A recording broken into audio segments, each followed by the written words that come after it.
Distancia emocional. Para mí, eran peores que animales.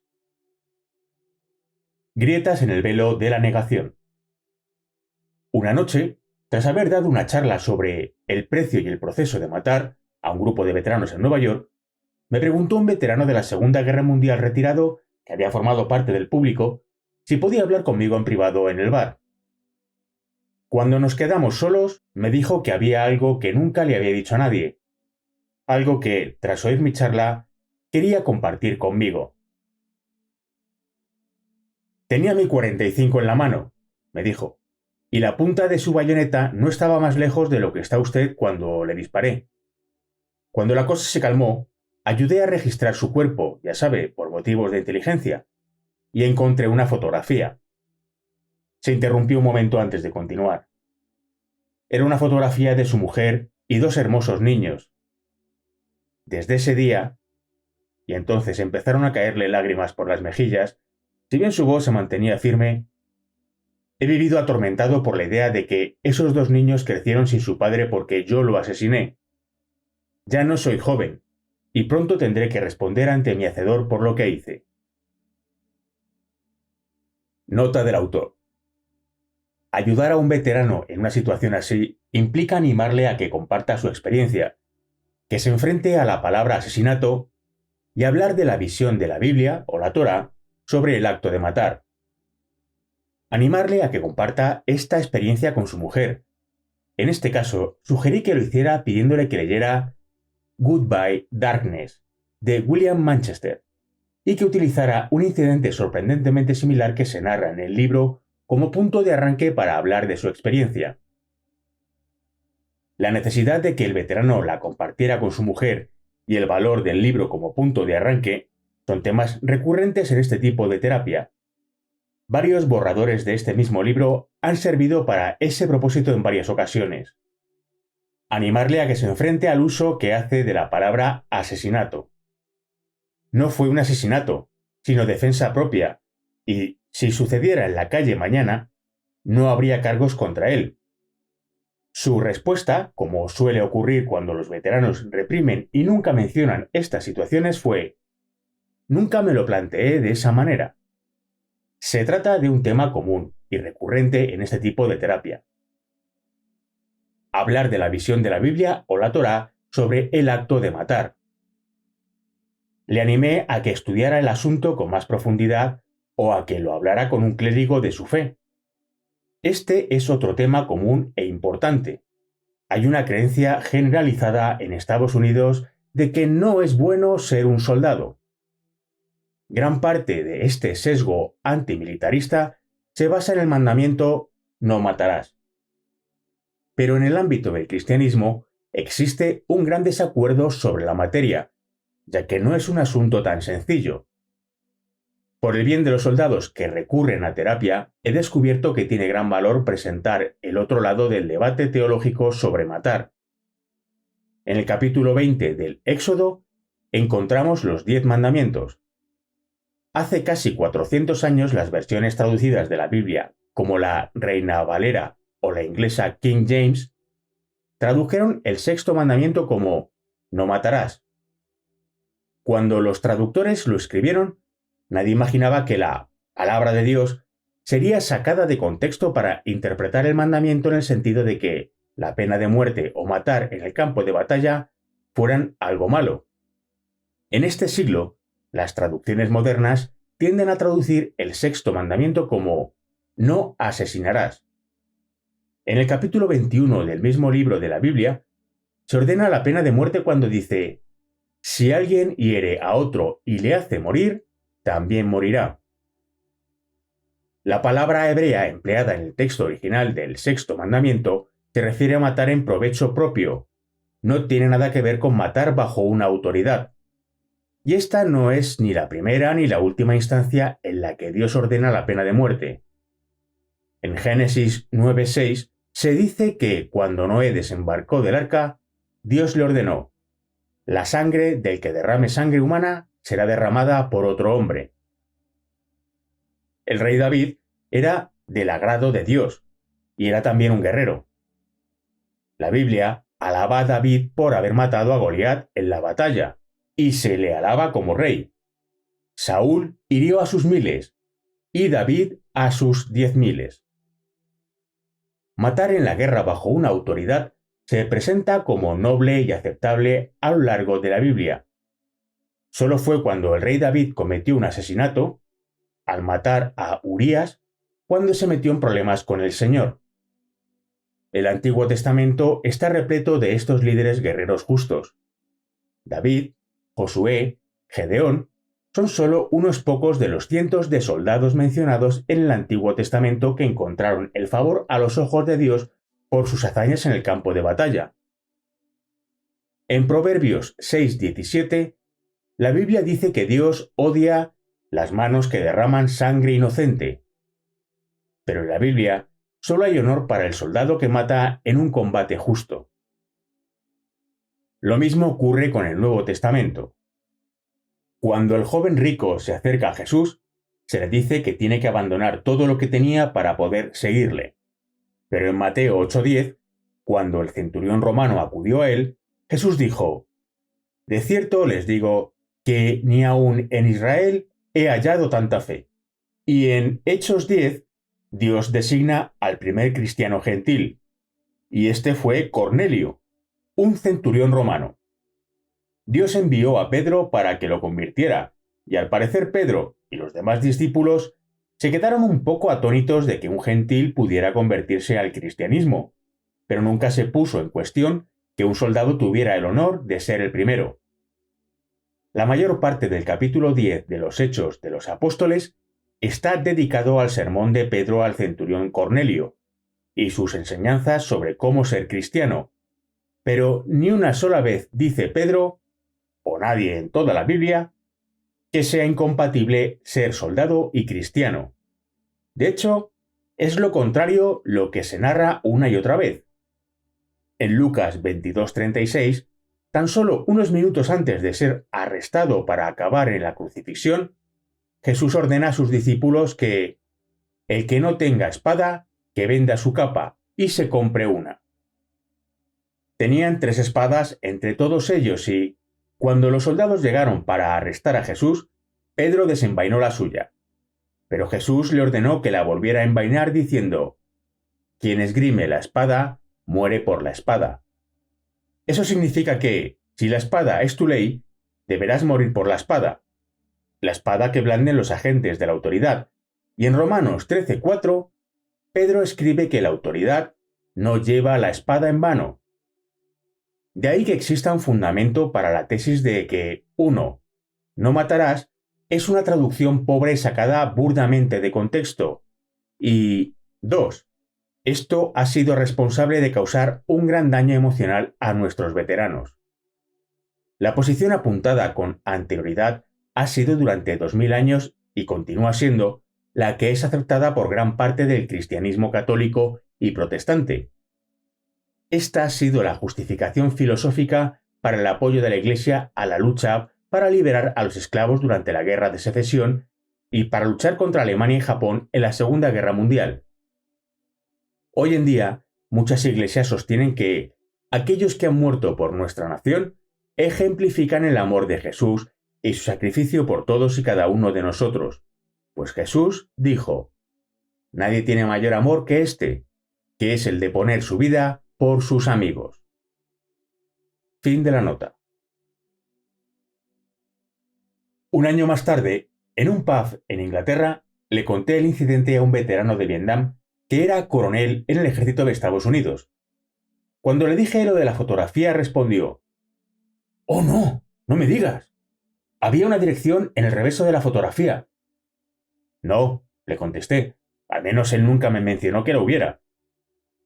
Más tarde esa misma noche me decidí a preguntarle por qué había pensado que habría una dirección en la fotografía, y me contestó que había tenido una experiencia similar en Vietnam, pero que sus fotografías tenían direcciones detrás. «¿Y sabes qué?», dijo mientras su mirada se iba extraviando, como si estuviera observando con preocupación algo que estaba a 500 metros de distancia, una forma de mirar que ya había visto en muchos veteranos cuando sus mentes y emociones regresaban al campo de batalla. «Siempre quise devolver esas fotos. Los dos hombres consiguieron el rango de coronel en el ejército. Ambos representan la quintesencia de lo que es bueno y noble en sus generaciones. Y ambos han vivido atormentados por unas meras fotografías. Pero lo que representaban esas fotografías era una grieta en el velo de la negación que hace posible la guerra. Los obstáculos sociales a la distancia emocional. Ya hemos tratado el proceso de distancia física, pero la distancia en la guerra no es meramente física. También se da un proceso de distancia emocional que desempeña un papel vital a la hora de superar la resistencia a matar.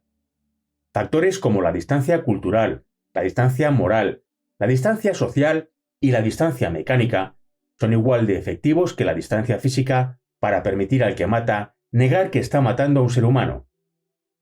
Había un eslogan popular y bastante ingenioso en Estados Unidos durante la década de los 60 que preguntaba: ¿qué pasaría si hubiera una guerra y nadie fuera? Se trata de un concepto que no es tan absurdo como podría parecer en un primer momento. Existe el peligro constante en el campo de batalla de que, durante periodos prolongados de combate de corto alcance, los combatientes acaben conociéndose y reconociéndose como individuos, y que, en consecuencia, se nieguen a matarse. Este peligro, y el proceso que puede desencadenarlo, está representado de forma dolorosa en el relato de Henry Mettelmann sobre sus experiencias como soldado alemán en el frente ruso durante la Segunda Guerra Mundial. Hubo un alto en la batalla durante el cual Mettelmann vio a dos rusos que salían de su hoyo de protección. Y caminé hacia ellos. Se presentaron. Me ofrecieron un cigarrillo y yo, que no soy fumador, pensé que, si me ofrecían un cigarrillo, me lo fumaría. Pero era una cosa horrible. Me puse a toser y, más tarde, mis camaradas me dijeron: «Causaste una horrible impresión allí junto a los rusos tosiendo como un pobre diablo». Hablé con ellos y les dije que podían acercarse al hoyo de protección porque en su interior había 3 soldados rusos muertos que yo, para vergüenza mía, había matado. Querían llevarse las placas de identificación y las cartillas militares. Les intenté ayudar, y estábamos todos agachados y encontramos algunas fotos en una de las cartillas y me las enseñaron. Todos nos pusimos en pie y miramos las fotos. Nos volvimos a estrechar las manos. Alguien me dio una palmada en la espalda y se fueron andando. Mettelmann fue llamado para llevar a un semioruga de vuelta al hospital de campaña. Cuando regresó al campo de batalla 1 hora más tarde, se encontró con que los alemanes habían capturado la posición rusa y, si bien algunos de sus amigos habían muerto, le sorprendió estar más preocupado por la suerte de esos 2 rusos. «Ah, los mataron». «¿Cómo ocurrió?», pregunté. «No querían rendirse. Entonces les gritamos que salieran con las manos en alto y no lo hicieron. Entonces uno de los nuestros pasó por encima con un tanque y acabó con ellos». Me sentí entristecido. Los había conocido de una forma muy humana. Me llamaron camarada, y en ese momento, por extraño que pueda parecer, me entristeció más que ellos tuvieran que morir en esta confrontación de locos que mis propios compañeros, y todavía lo recuerdo con tristeza. La identificación con la víctima también se refleja en el síndrome de Estocolmo. La mayoría de la gente conoce el síndrome de Estocolmo como un proceso en el que la víctima de una situación de secuestro termina identificándose con el secuestrador, pero en realidad se trata de algo más complejo que ocurre en 3 fases. Primero, la víctima experimenta un incremento en la asociación con el secuestrador. Luego, la víctima suele experimentar un descenso en su identificación con las autoridades que tratan con el secuestrador. Finalmente, el secuestrador experimenta un incremento en la identificación y asociación con la víctima. Uno de los más interesantes de los numerosos casos fue el del secuestro de un tren en Holanda en 1977 por parte de unos exiliados de las Molucas del Sur. En este caso, los terroristas dispararon a un rehén y seleccionaron a otro para ejecutarlo. La víctima designada pidió permiso para escribir una nota final a su familia, algo que le fue concedido. Era periodista, y debía ser muy bueno porque, tras leerla a los terroristas, se apiadaron de él, y dispararon a otro. A veces este proceso se da a una escala más general. Muchas veces durante la Primera Guerra Mundial se daban ceses no oficiales de las hostilidades, fruto del proceso de irse conociendo cada vez más. Durante la Navidad de 1914, soldados británicos y alemanes de muchos sectores se encontraron pacíficamente, intercambiaron regalos, se hicieron fotografías e incluso jugaron al fútbol. Holmes destaca que, en algunas zonas, la tregua duró más allá del fin del año, a pesar de la insistencia del alto mando de que tenían que volver a pelear. Erich Fromm afirma que hay buenos estudios clínicos que corroboran la suposición de que la agresión destructiva ocurre, por lo menos en gran medida, en conjunción con un aislamiento emocional crónico o pasajero. Las situaciones descritas con anterioridad representan una ruptura del distanciamiento psicológico que resulta clave para prescindir del sentimiento propio de empatía y conseguir el aislamiento emocional. De nuevo, algunos de los mecanismos que facilitan este proceso incluyen la distancia cultural, como es el caso de las diferencias raciales o étnicas que permite al que va a matar deshumanizar a la víctima. La distancia moral, que toma en consideración la creencia intensa en la superioridad moral y las acciones revanchistas, justicieras, asociadas a muchas guerras civiles. La distancia social, que toma en consideración el impacto de toda una vida pensando que una clase en particular es menos humana en un entorno socialmente estratificado. La distancia mecánica, consistente en la irrealidad estéril propia de los videojuegos, que permite matar a través de una pantalla, miras térmicas, miras de francotiradores o cualquier otro mecanismo que actúe como amortiguador y que permita al que mata negar la humanidad de su víctima. La distancia cultural. Formas inferiores de vida. Conseguir que los hombres pensaran en sus enemigos potenciales con los que se iban a enfrentar como formas inferiores de vida mediante películas sesgadas para presentar al enemigo como menos que un ser humano, se ridiculiza la estupidez de las costumbres locales y las personalidades locales son presentadas como maléficos semidioses. Citado en Peter Watson, War on the Mind. La investigación israelí mencionada con anterioridad indica que el riesgo de morir que corre una víctima secuestrada es mucho mayor si está encapuchada. La distancia cultural es una forma de encapuchar emocionalmente que puede funcionar de una manera igual de efectiva. Shalit apunta que, cuanto más próxima o similar es la víctima de una agresión, mayor es nuestra identificación con ella, y más difícil resulta matarla. Este proceso también funciona en sentido inverso. Es mucho más fácil matar a alguien si parece claramente diferente de ti. Si tu máquina de propaganda puede convencer a tus soldados de que sus oponentes no son realmente humanos, sino formas inferiores de vida, entonces su resistencia natural a matar a los de su propia especie se verá reducida. A menudo se niega la humanidad del enemigo refiriéndose a él como amarillo, kartoffen, japo o moro. En Vietnam, este proceso se veía reforzado por la mentalidad de contar cuerpos, en virtud de la cual nos referíamos al enemigo como un número y así lo considerábamos. Un veterano de Vietnam me dijo que esto le permitía pensar que matar a los soldados del Viet Cong era como pisotear hormigas. El gran maestro en esta materia, en tiempos recientes, fue Adolf Hitler, con su mito de la raza superior aria, los Übermensch, cuyo deber era limpiar el mundo de los Untermensch. El soldado adolescente al que se dirige esta propaganda intenta desesperadamente racionalizar aquello que se le fuerza a hacer y, por tanto, está predispuesto a creerse estas pamplinas. Tan pronto como comienza a arrear a la gente como si fuera ganado y luego a sacrificarla como si fuera ganado, comienza también a pensar en la gente como ganado, o, por decirlo de otra manera, Untermensch. Según Trevor Dupuy, los alemanes Durante todas las fases de la Segunda Guerra Mundial, infligieron un 50% más de bajas a los estadounidenses y británicos que las que sufrieron ellos mismos. Y el liderazgo nazi probablemente hubiera sido el primero en reconocer que esta creencia cuidadosamente desarrollada en su superioridad racial y cultural fue la que permitió que los soldados tuvieran tanto éxito. Si bien, tal y como veremos en Matar y las atrocidades, esto también contenía una trampa que contribuyó en gran medida a la derrota final del nazismo. Pero los nazis no son en ningún caso los únicos que blandían la espada del odio racial y étnico en la guerra.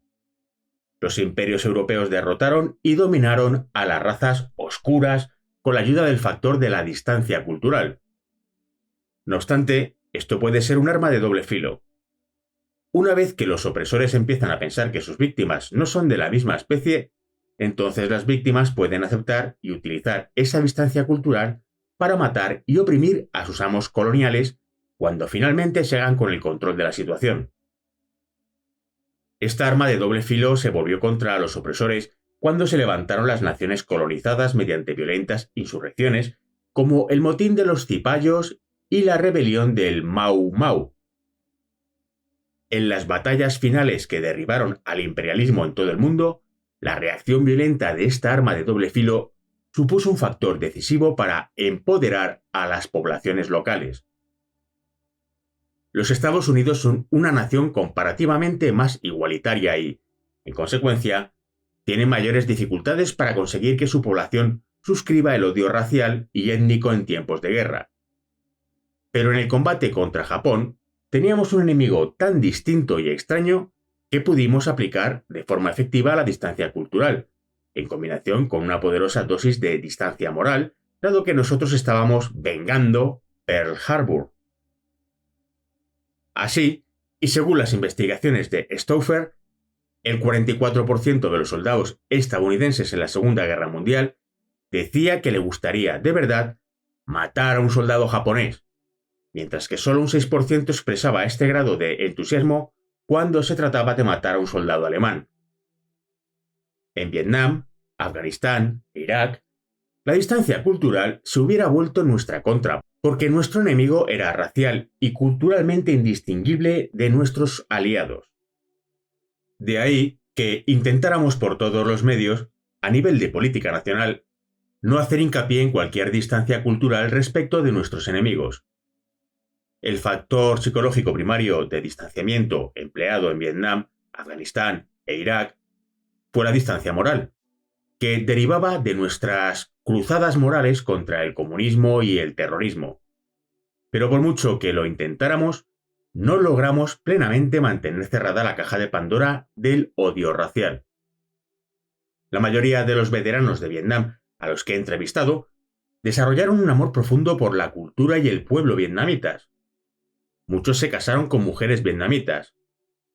Esta tendencia igualitaria a mezclarse, aceptar, admirar e incluso querer a otra cultura es un punto fuerte de Estados Unidos.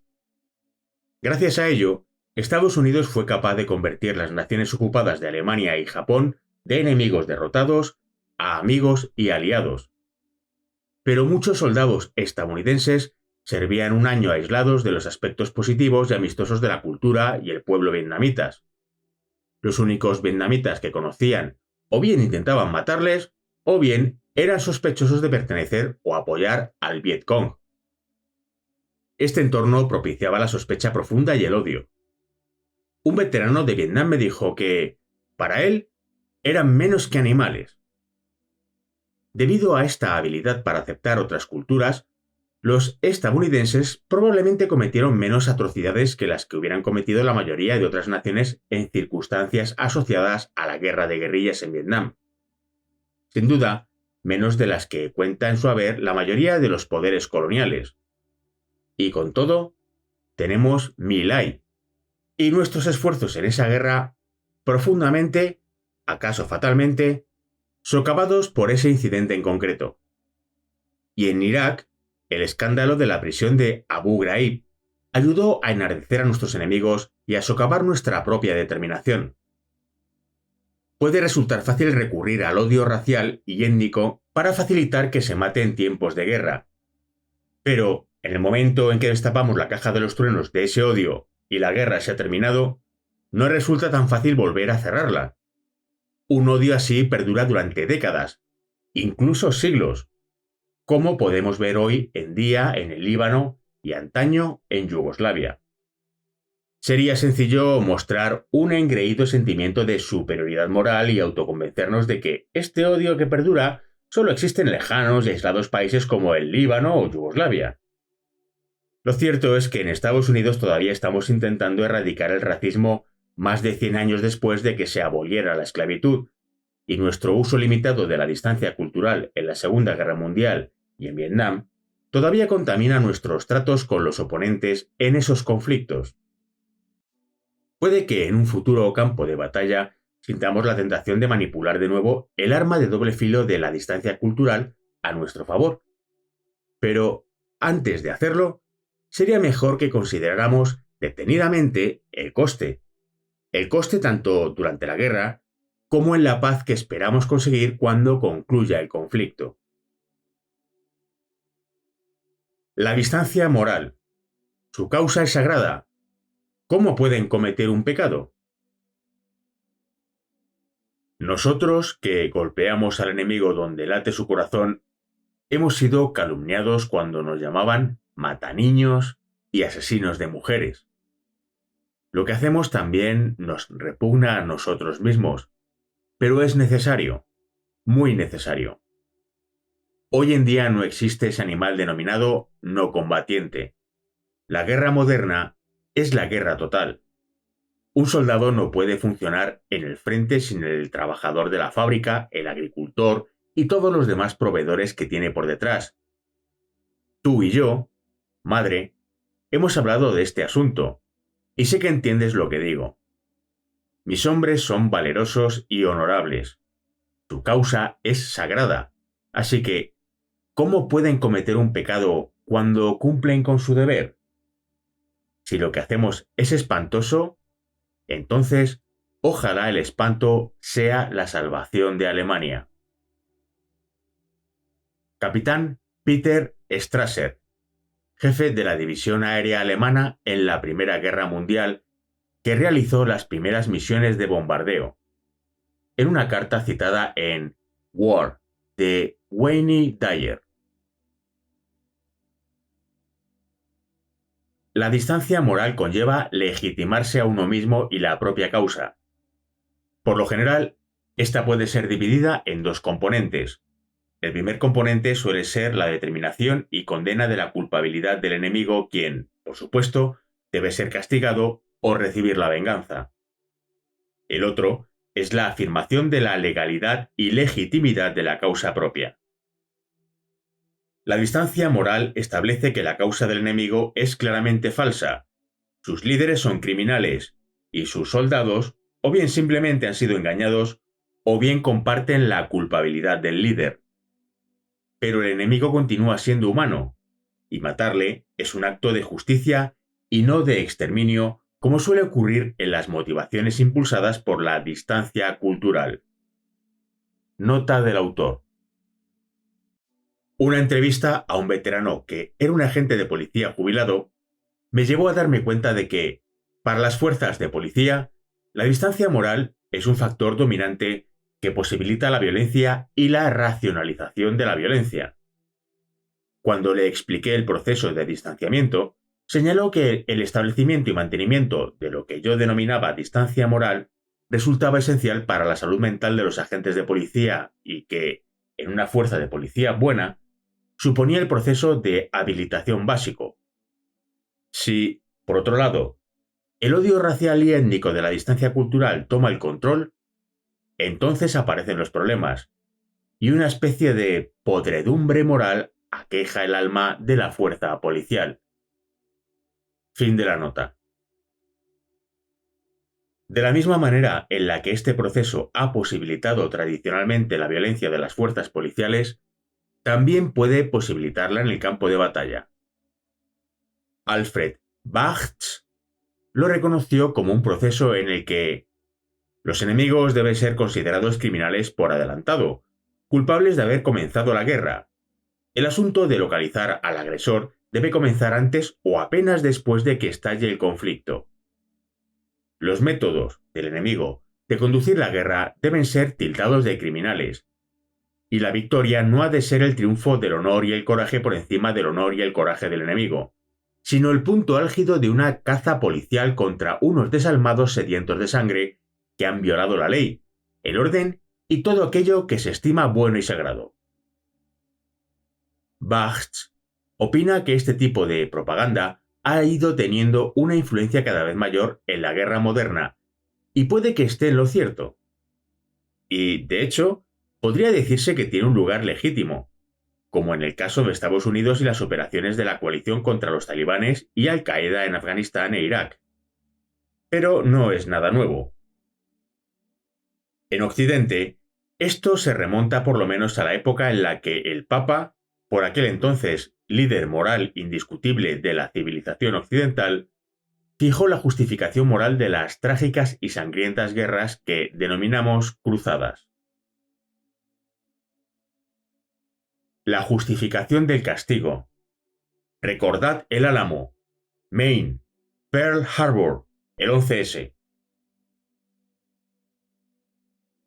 El establecimiento de la culpabilidad del enemigo y la necesidad de castigarlo o hacerle sufrir la venganza es una justificación fundamental mayoritariamente aceptada para la violencia.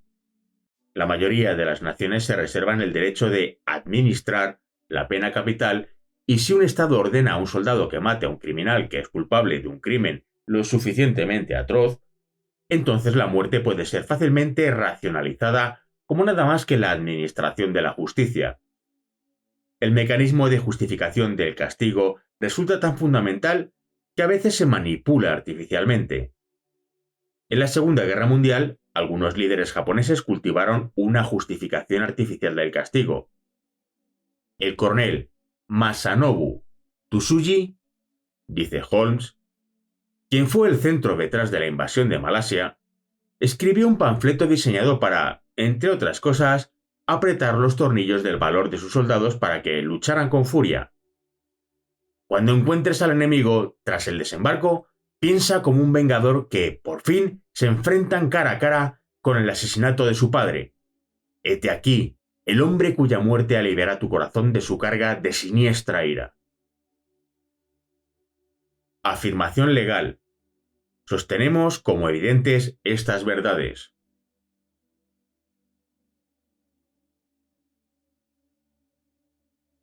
Cuando en el curso de los acontecimientos humanos se hace necesario para un pueblo disolver los vínculos políticos que los han ligado a otro y tomar entre las naciones de la tierra el puesto separado e igual a que las leyes de la naturaleza y el Dios de esa naturaleza le dan derecho, un justo respeto al juicio de la humanidad exige que declare las causas que lo impulsan a la separación. Sostenemos como evidentes estas verdades. Declaración de Independencia de los Estados Unidos. La afirmación de la legalidad de la causa es el reverso de la motivación punitiva. Este proceso de reivindicación de la legitimidad de la causa es uno de los mecanismos primarios que posibilita la violencia en las guerras civiles, ya que la similitud de los combatientes dificulta imponer una distancia cultural. Sin embargo, la distancia moral también constituye, en distintos grados, un factor que posibilita la violencia en todas las guerras, y no solo en las guerras civiles. Una de las principales manifestaciones de la distancia moral es lo que podemos denominar la ventaja del terruño.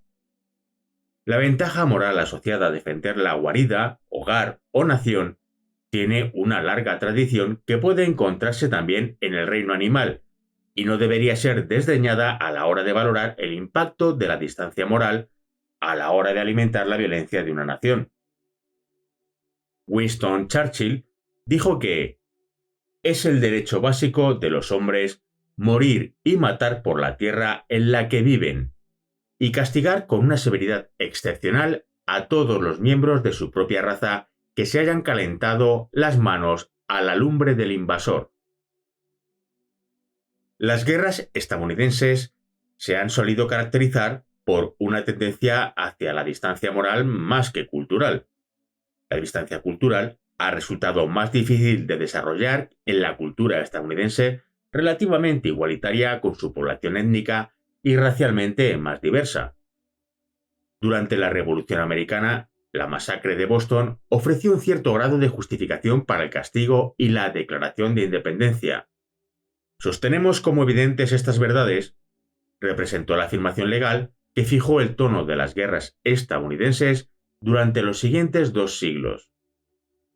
La guerra de 1812 fue librada en autodefensa, con la ventaja del terruño a nuestro favor y la quema de la Casa Blanca y el bombardeo del fuerte McHenry. Oh, dime, ¿puedes ver con la primera luz de la aurora como puntos de encuentro para la justificación del castigo? La base moral para nuestra afirmación legal de la preocupación de nuestra nación por la opresión de otros puede verse en la guerra de secesión y la muy sincera motivación por parte de muchos de los ciudadanos del norte de poner fin a la esclavitud. Mis ojos han visto la gloria de la venida del Señor. Mientras un cierto grado de motivación para el castigo puede verse en el bombardeo del fuerte Sumter. En los últimos 100 años nos hemos alejado ligeramente de la afirmación moral como justificación para iniciar las guerras y nos hemos centrado más en el aspecto punitivo de la distancia moral. En la guerra hispano-estadounidense o guerra de Cuba, fue el hundimiento del Maine lo que ofreció la justificación punitiva de una guerra. Durante la Primera Guerra Mundial, fue el hundimiento del Lusitania. Durante la Segunda Guerra Mundial, fue Pearl Harbor. En Corea, fue un ataque no provocado contra tropas estadounidenses. En Vietnam, fue el incidente del Golfo de Tonkin. En la Guerra del Golfo, fue la invasión de Kuwait.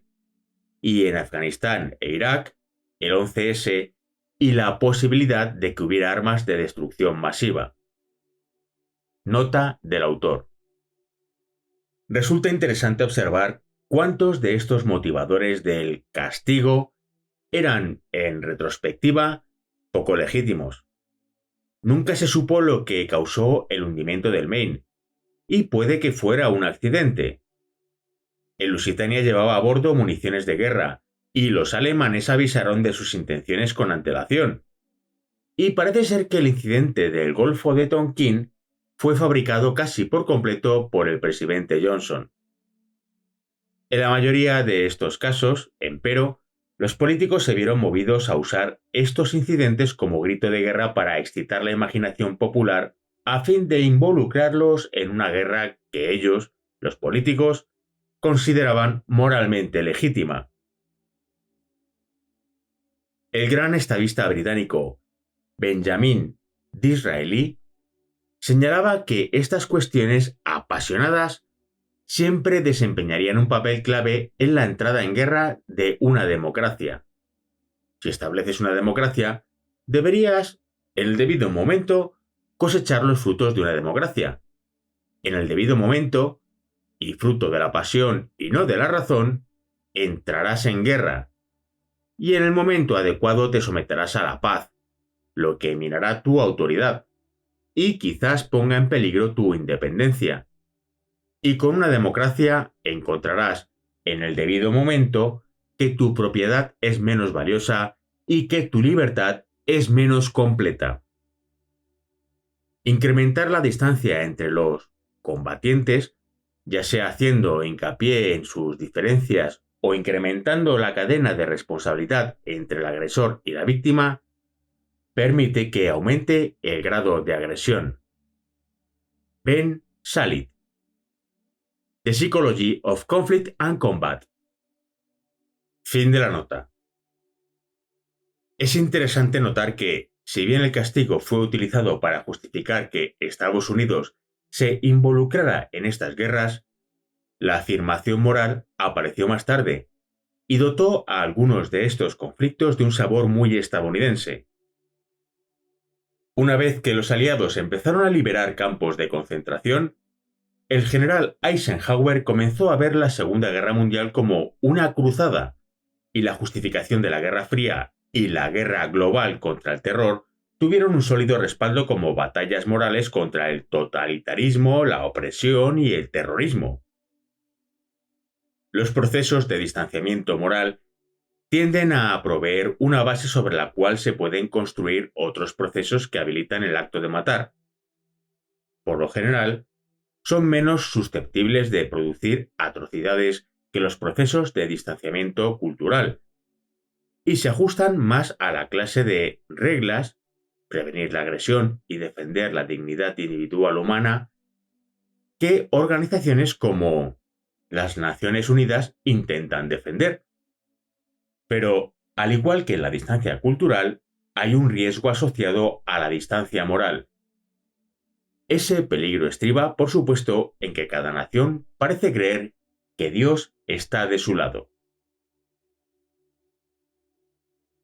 La distancia social. La muerte en el registro porcino.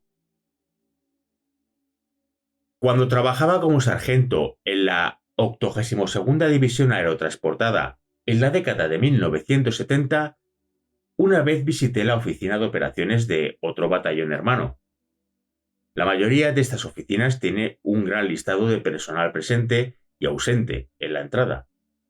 Por lo general, estos listados contienen una relación de todas las personas en la oficina, organizadas por su rango, pero esta tenía un giro inesperado.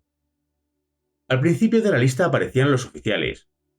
A continuación, había un separador denominado registro porcino, y luego figuraba un listado de todo el personal alistado presente en la oficina. Este concepto del registro porcino era bastante común y, si bien se utilizaba como broma y normalmente de una manera más sutil, mostraba la distancia social entre los oficiales y el personal alistado.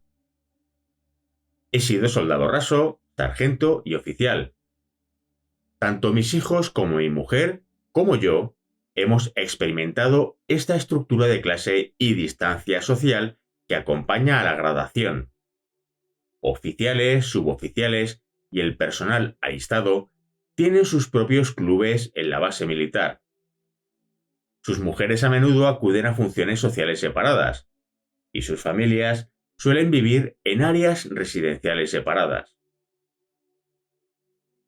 Para entender el papel del registro porcino en el ámbito militar, debemos entender lo difícil que es ser el que da las órdenes que enviarán a tus amigos a la muerte, y lo fácil que es la alternativa de rendirse con honor y poner término al horror. La esencia de las Fuerzas Armadas estriba en que, para ser un buen líder, debes querer, de una forma extrañamente objetiva, a tus hombres. Y luego tienes que estar dispuesto a que mueran aquellos a los que quieres, o por lo menos a dar las órdenes que darán como resultado su muerte. La paradoja de la guerra es que los líderes que están dispuestos a poner en peligro a aquellos a los que quieren son los que tienen más posibilidades de ganar y, en consecuencia, los que tienen más posibilidades de protegerlos. La estructura social de clase que existe en las Fuerzas Armadas ofrece un mecanismo de negación que hace posible que los líderes ordenen a sus hombres que vayan a la muerte, pero hace que el liderazgo militar sea un asunto muy solitario. Esta estructura de clase está aún más acentuada en el ejército británico. Durante mi año en la Escuela Militar Británica, los oficiales militares, que eran amigos míos, albergaban la profunda creencia en que el sistema de clases británico les hacía mejores oficiales. La influencia de la distancia social debió de ser muy poderosa en el pasado, cuando todos los oficiales provenían de la nobleza y tenían toda una vida de experiencia blandiendo el poder de la vida y de la muerte. En casi todas las batallas históricas anteriores a la época napoleónica, el siervo que apuntaba con la lanza o el mosquete a su enemigo veía a otro siervo infeliz muy parecido a él, y podemos entender por qué no tenía una particular inclinación a matar a su imagen reflejada. De ahí que la inmensa mayoría de matanzas en combates cuerpo a cuerpo de la historia antigua no fueran llevadas a cabo por masas de siervos y campesinos que conformaban la gran masa de los combatientes. Eran los miembros de la élite, de la nobleza, los verdaderos autores de las muertes en combate, por lo general en la fase de persecución, tras la batalla a caballo o en carros, y lo que les habilita para hacerlo era la distancia social. Distancia mecánica. No veo a gente. El desarrollo de nuevos sistemas de armamento posibilita que el soldado, incluso en el campo de batalla, dispare armas más letales con más precisión y de mayor alcance. Su enemigo es, cada vez más, una figura anónima rodeada por una mira, brillando en un sensor térmico o recubierta por una armadura de metal. Acts of War. Richard Holmes. En general, la distancia social va desapareciendo como forma que habilita matar en la guerra occidental. Sin embargo, a medida que desaparece en esta, era más igualitaria. Está siendo sustituida por una nueva forma de distancia psicológica basada en la tecnología. Durante la Guerra del Golfo, se hacía alusión a ello con la expresión Guerra Nintendo, que evolucionó hacia el combate de videojuego en Irak y Afganistán. La infantería mata al enemigo de cerca, pero en décadas recientes, la naturaleza de esta batalla de proximidad ha cambiado significativamente. Hasta la década de 1980, la mira nocturna era una pieza de armamento rara y exótica. Ahora luchamos sobre todo por la noche, y hay cámaras térmicas y de visión nocturna para casi cada soldado de combate. La cámara térmica ve el calor que emite un cuerpo como si fuera luz, así que funciona con lluvia, niebla y humo. Permite percibir a través del camuflaje y posibilita detectar soldados enemigos escondidos en lo profundo del bosque y la vegetación, cuando antaño hubieran pasado desapercibidos. Las cámaras de visión nocturna ofrecen una forma soberbia de distancia psicológica, pues convierten a un objetivo en un borrón verde inhumano. La integración completa de la tecnología de termografía en el campo de batalla moderno ha extendido a las horas de luz el proceso de distanciamiento mecánico que existe en la actualidad por la noche. Ahora, en muchos casos, el campo de batalla le aparece a cada soldado como le aparecería a Gad, el artillero israelí de un tanque que le dijo a Holmes que «Lo ves todo como si ocurriera en una pantalla de televisión». Se me ocurrió en aquel momento, veo a alguien correr y le disparo y cae y todo parece como si fuera algo que pasara en la televisión. No veo a gente. Es una de las cosas buenas. Incrementar la distancia entre los combatientes, ya sea haciendo hincapié en sus diferencias o incrementando la cadena de responsabilidad entre el agresor y la víctima, permite que aumente el grado de agresión. Ben Salit, The Psychology of Conflict and Combat.